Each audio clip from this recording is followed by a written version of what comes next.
Halo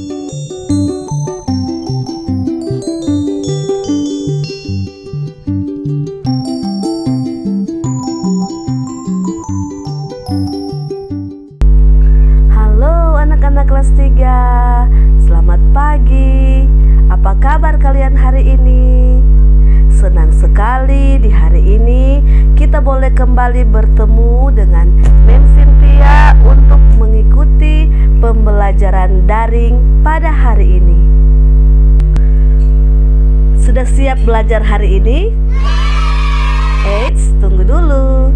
Sebelum kita belajar, seperti biasanya, marilah kita berdoa menurut agama dan keyakinan kita masing-masing. Berdoa mulai.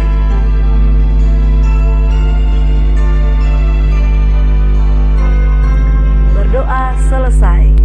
Saat ini pembelajaran kita masih di tema 1 dengan judul pertumbuhan dan perkembangan makhluk hidup, dengan subtema 1 yaitu ciri-ciri makhluk hidup, pembelajaran yang kedua. Masih ingatkah kalian pada pembelajaran sebelumnya? Pada pembelajaran sebelumnya kita sudah mempelajari tentang ciri-ciri makhluk hidup. Apa saja ciri-ciri makhluk hidup? Coba kita ulangi. Makhluk hidup mempunyai ciri-ciri. Yang pertama adalah bergerak, yang kedua adalah bernafas, kemudian bertumbuh, berkembang biak, memerlukan makanan dan air, serta peka terhadap rangsang. Nah, di pelajaran yang kedua ini kita akan membahas satu persatu tentang ciri-ciri makhluk hidup. Ciri-ciri makhluk hidup yang akan kita bahas pada hari ini yang pertama adalah bergerak. Makhluk hidup dapat bergerak dengan cara yang berbeda-beda. Sebagai contoh, kita dapat melihat gambar yang pertama adalah manusia. Manusia bergerak dengan cara berjalan atau berlari dengan menggunakan kaki. Kemudian ikan. Ikan bergerak dengan cara berenang. Ikan berenang dengan menggunakan sirip. Kemudian ada ayam. Ayam bergerak dengan cara berjalan menggunakan kaki. Kemudian ada ular. Ular bergerak dengan cara merayap. Ular merayap menggunakan perutnya. Kemudian burung. Burung bergerak dengan cara terbang dengan menggunakan sayap. Dan yang terakhir di sini ada gambar kelinci. Kelinci bergerak dengan cara melompat, dan kelinci melompat menggunakan kaki. Dan masih banyak lagi hewan-hewan yang lain. Jadi anak-anak, bergerak artinya berpindah tempat dari tempat yang satu ke tempat yang lain. Ciri-ciri makhluk hidup yang kedua adalah tumbuh. Makhluk hidup dapat tumbuh dan berkembang. Tumbuh artinya bertambah ukuran tinggi dan juga beratnya. Nah, dapat kita lihat sebagai contoh, bayi akan tumbuh menjadi anak-anak. Kemudian anak-anak akan tumbuh menjadi remaja.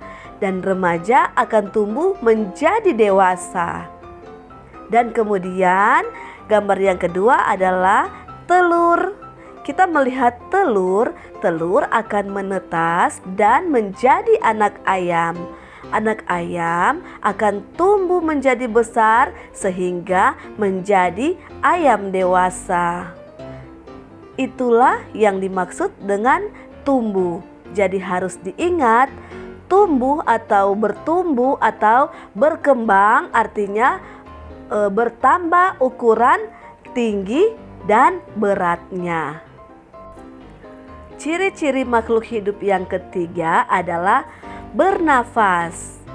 alat pernafasan pada makhluk hidup juga berbeda-beda. Sebagai contoh, kita lihat yang pertama adalah manusia. Manusia bernafas dengan menggunakan paru-paru. Kemudian ada ikan. Ikan bernafas dengan menggunakan insang. Kemudian ada serangga. Serangga bernafas dengan menggunakan trakea. Dan yang jadi pertanyaan adalah, apakah tumbuhan juga bernafas? Iya, benar. Tumbuhan juga bernafas. Kenapa? Karena tumbuhan juga adalah makhluk hidup. Nah, kalau begitu, apa alat pernafasan yang ada pada tumbuhan? Kita lihat gambar berikut ini. Ini adalah alat pernafasan tumbuhan yang disebut dengan stomata. Jadi, stomata adalah alat pernafasan dari tumbuhan. Ciri-ciri makhluk hidup selanjutnya adalah yang keempat, berkembang biak. Nah, anak-anak, setiap makhluk hidup dapat berkembang biak. Berkembang biak adalah proses makhluk hidup dalam memperbaharui keturunannya untuk mempertahankan maupun memelihara spesies atau jenisnya. Nah, anak-anak, cara berkembang biak makhluk hidup itu juga berbeda-beda. Ada yang berkembang biak dengan cara melahirkan atau beranak. Contohnya manusia, sapi, kuda, kemudian anjing, kucing, dan lain-lain. Dan ada juga yang proses perkembangbiakannya dengan cara bertelur. Contohnya ayam, bebek, burung, ular, ikan, dan lain-lain. Nah, bagaimana dengan cara perkembangbiakan tumbuhan? Anak-anak, perkembangbiakan tumbuhan ada yang yaitu bertumbuh melalui biji. Dan juga ada yang dilakukan dengan cara buatan, yaitu seperti mencangkok atau stek. Itu adalah proses perkembangbiakan makhluk hidup yang dipelajari di kelas 3. Sebenarnya masih ada beberapa lagi, tetapi itu nanti akan kalian pelajari di kelas-kelas selanjutnya. Ciri-ciri makhluk hidup yang kelima adalah memerlukan makanan. Manusia memerlukan tumbuhan dan juga hewan sebagai bahan makanan. Sehingga manusia disebut dengan istilah omnivora atau pemakan segalanya. Dan ada juga makhluk hidup yaitu sebagian hewan yang memerlukan tumbuhan sebagai makanan mereka. Sehingga kelompok ini disebut dengan istilah herbivora atau pemakan tumbuhan. Sebagai contoh, ada sapi, kuda, kambing, domba, dan lain-lain.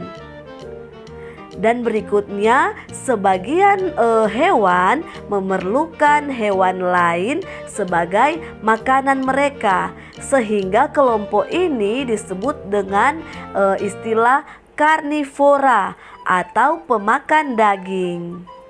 Nah, sebagai contoh adalah singa, harimau, buaya, beruang, dan lain-lain.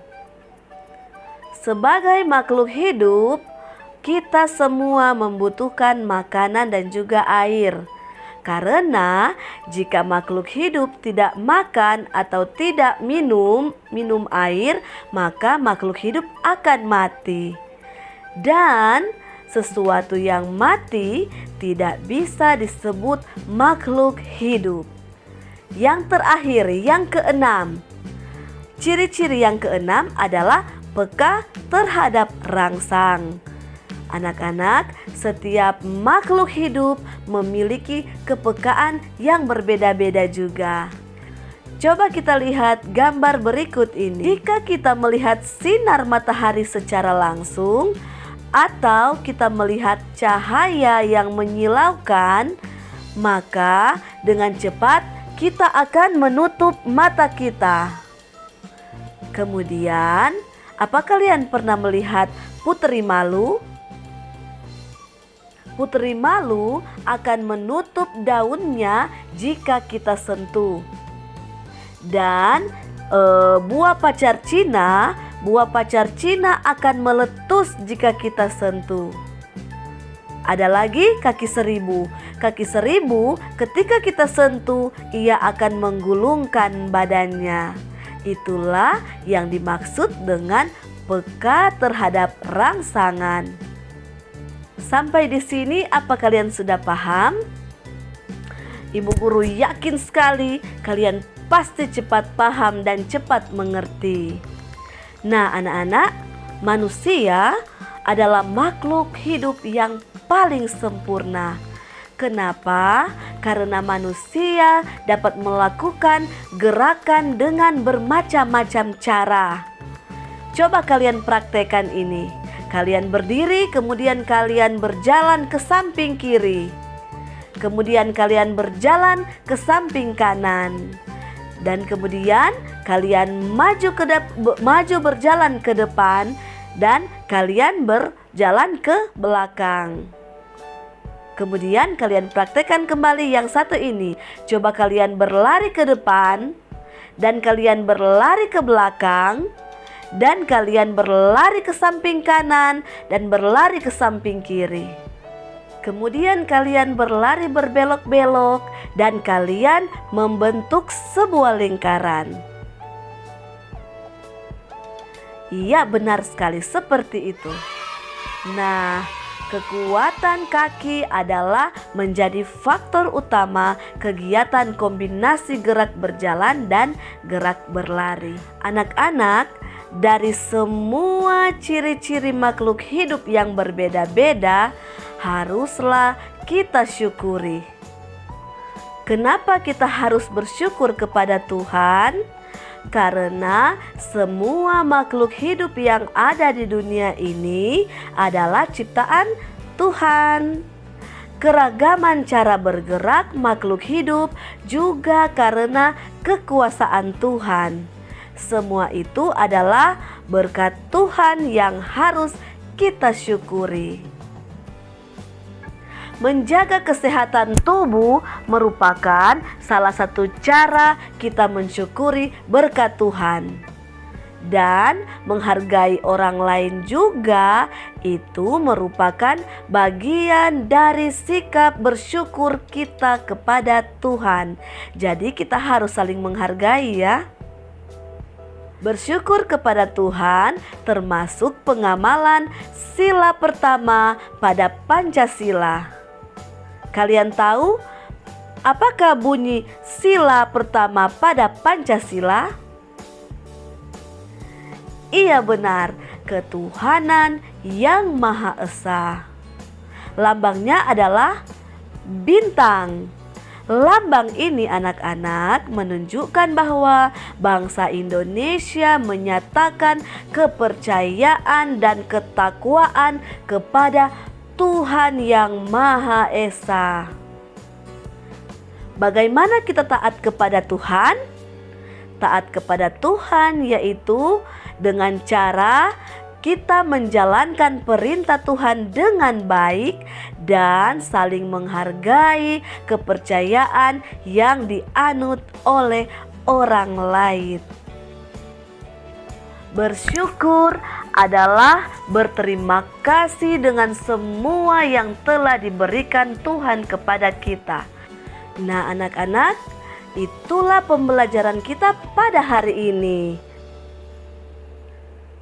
Oke anak-anak yang pintar-pintar dan luar biasa, pembelajaran kita hari ini sudah selesai. Nah, kita tiba pada kesimpulan atau tujuan pembelajaran yang sudah kita pelajari sepanjang hari ini. Yang pertama adalah siswa sudah belajar SBDP. Dengan tujuan pembelajarannya adalah siswa mampu memahami kombinasi gerak lokomotor. Yang kedua, siswa sudah belajar bahasa Indonesia. Dengan tujuan pembelajarannya adalah siswa mampu mencermati kosakata dalam teks tentang konsep ciri-ciri makhluk hidup.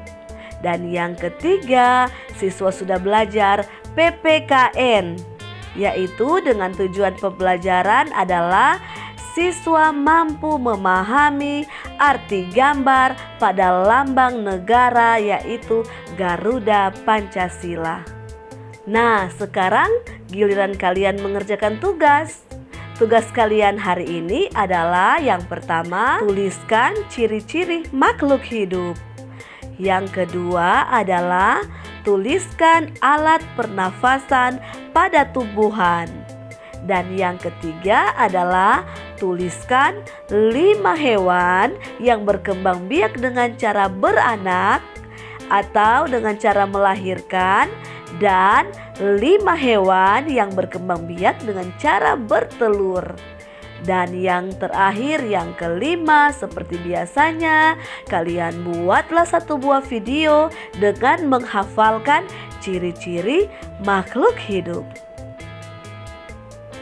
Oke, sekarang kita sudah menyelesaikan seluruh rangkaian pembelajaran pada sesi hari ini. Terima kasih atas perhatian dari anak-anak dan para guru-guru yang ada di rumah untuk mengikuti pembelajaran sepanjang hari ini. Tuhan Yesus memberkati kita semua. Wassalamualaikum warahmatullahi wabarakatuh. Salam sehat selalu dan tetap semangat belajar. Goodbye.